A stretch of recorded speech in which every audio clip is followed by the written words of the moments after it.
This presentation is on sportsmanship. It is for EDU 526, and my name is Ben Fry. Definition of sportsmanship: conduct such as fairness, respect for one's opponent, and graciousness in winning or losing, becoming um, to one participating in a sport. The goals of sportsmanship: foster friendship among young athletes, bring people closer together through competition, and be respectful of all involved in the sport. The high school sportsmanship statement that we use at New London High School um, is as follows: The New London Community School Board of Education is proud to encourage and support our student athletes. We believe that good sportsmanship is the foundation of our athletic programs. Along with that, our athletic programs are an educational tool that will facilitate the growth and maturity of young student athletes, physically, mentally, emotionally, and socially. Our programs aim to excel in the process of serving our community by developing well disciplined student athletes who strive for academic and athletic excellence and assist all involved to become better people in sports and in life. Why sportsmanship is important for the coaches at New London. Um, it's important to display sportsmanship on and off the field because as a coach, everyone is watching what you do. The position you hold as a coach in our programs is a very powerful position. Everyone looks at the coaches and the way they handle themselves. This is not just the athletes, but the parents, the people in the community, and also the administrators and staff of the school as well. Not only are your athletes looking up to you, but like I said, the parents of the athletes are counting on you to be good leaders and role models for their children. Sportsmanship is important to athletes because athletics and activities are a privilege. Other students in the school and surrounding community look up to you as an athlete, and what you show them is incredibly important. Not only as an athlete and what you want them to see as an athlete, but as a young individual in our community.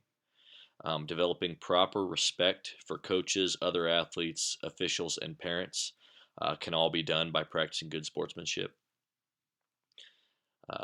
Good sportsmanship can help build camaraderie, not only on your athletic team, but also in the school district, as well as the surrounding communities. All opportunities to compete can be taken away from you just as easily as they are given to you. Um, from an administrative standpoint, anyone who isn't exhibiting positive sportsmanship or is breaking our school policies that are relative to sportsmanship um, can be subject to suspension or termination from those activities. I have a few examples um, that have happened in recent years. Um, one of them, example one, a student began yelling at officials and opposing players after a called foul, um, and that foul resulted in the athlete's disqualification from the game. Coaches and other teammates worked to restrain and silence the athlete, but what was said couldn't be taken back. The athlete was removed from the game to ejection by the officials. Not only is this athlete punished by the State Athletic Association for being ejected, the athlete's poor display of sportsmanship resulted in an exclusion from all school events at New London Community School District that include home and away events for 2 weeks. A second example: a parent of a student began an altercation in the lobby following a game with another parent for a reason that is not entirely clear. Again, this was not just reported, but it was seen by an administrator in the building. What led up to the altercation isn't exactly clear, but what we came to kind of deduce from it was that it was a family altercation, um, family dispute kind of thing. The altercation became out of control, and the yelling and arguing continued until physical altercation began. Um, the penalty for this violation was exclusion from all New London Community School District events, home and away, for 4 weeks. And then a letter was sent to all involved in the altercation, stating that they had been in violation of our good sportsmanship, good conduct policies. Um, informed that they informed them that they had been excluded and were not allowed at any school events for the duration of time, and then listed all of the events, including sporting events, awards, banquets, musicals, concerts, etc. Um, the third example is one of our most recent examples and had to do with coaches. So that's why um, sportsmanship is also important for our coaches as well as our athletes and parents. Following a loss in a state qualifying basketball game, a coach of our losing team was being interviewed by local news reporters. During the interview, the coach began to blame the referees for the loss and uses their names directly when being quoted. He continued to berate them to the media even after they had moved on from the question. Um, in fact, the coach continued to blame the referees for the loss even after the reporter pointed out that the coach's team had more opportunities at the free throw line and was fouled more than the opponents, um, and that the loss seemed to be a lack of execution on our team's part, the New London team part. The coach continued to um, badmouth and kind of just berate the officials. The officials um, were very obviously displeased in their names being put in the paper, and all of the quotes that the coach had used. They had actually heard the entire interview because the interview was happening just outside their locker room. The actions of the coach were completely unacceptable. The coach's season had just come to an end, so a game suspension wasn't an option. Um, the officials that the coach had badmouthed called the school the next day to inform the school that they would not be officiating any contests for that school for the foreseeable future, and that any contracts that they currently had out with that school needed to be terminated immediately. Um, so not only did the coach have to make a formal apology in front of the media, they were required to personally apologize to the officials, their players, and staff, and were put on probation for the next season. Um, any further slip ups could result in a, a suspension or termination or anything else that was deemed appropriate by the administration and the activities directors, and a permanent note was added to the coach's personnel file.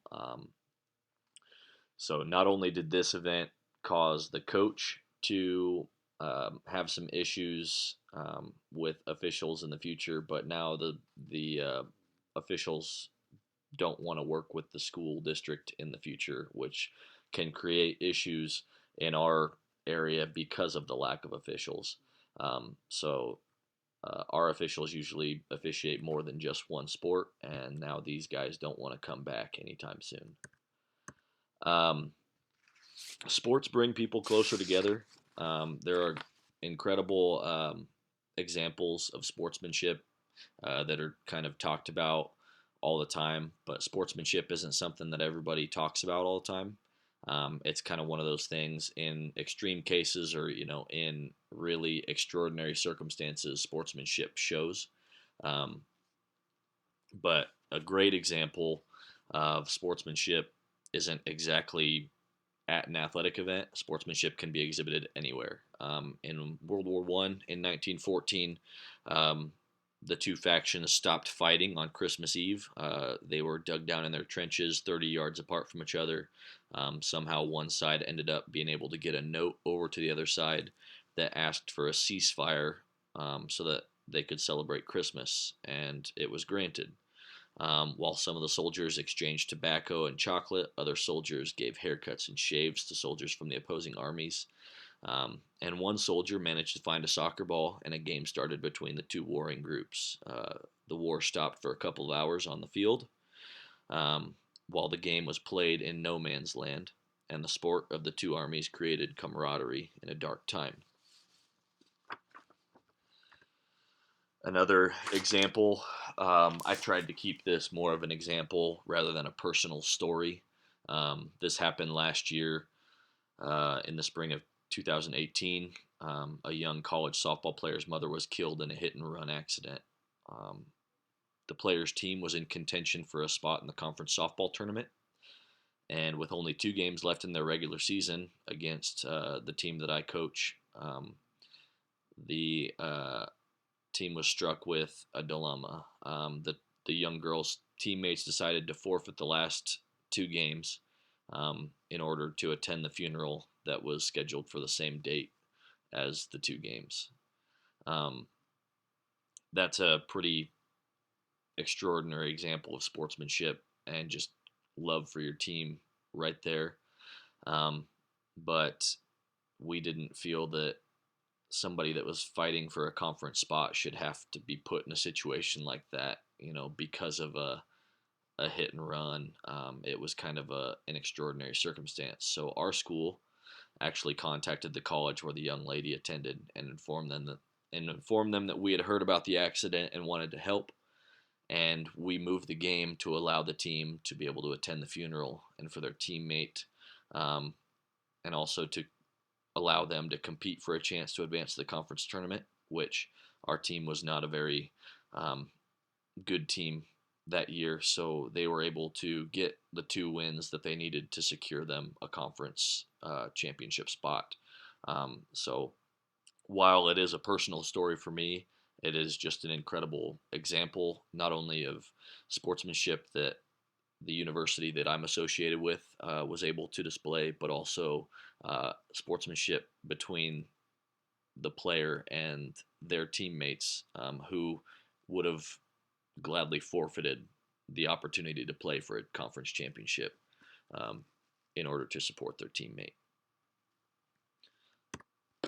So while that is the end of my slideshow, sportsmanship in New London is something that we really focus on, and it's something that we harp on with our students and our student athletes.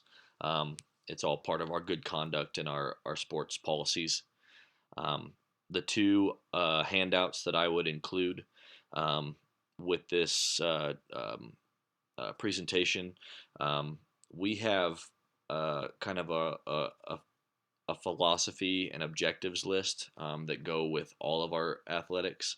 But what we do is we hand that out to our coaches at the beginning of the year during our coaches meetings, and that way each coach can take our philosophies and objectives and take them home and then use all of our information to put it into their program. So there's consistency in every program that we have.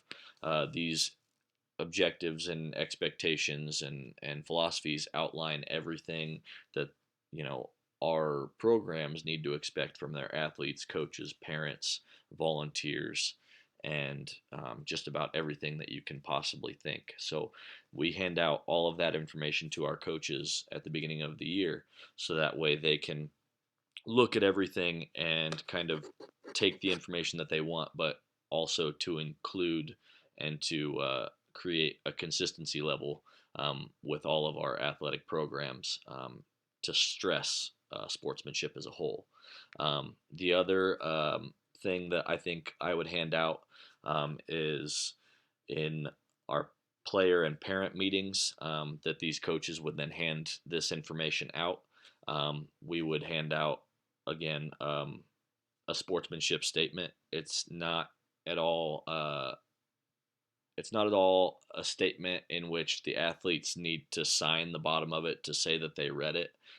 Because we harp on it so much, and because all of our programs are consistent in what we share with our athletes, um, we just hand out our sportsmanship statement that is really simple. It gets read before every game. It gets read before um, it gets put at the bottom of our programs, all that kind of stuff. So we would hand out that sportsmanship statement as well as our philosophies, objectives, goals, everything like that, um, because it is so consistent with every other activity that we do.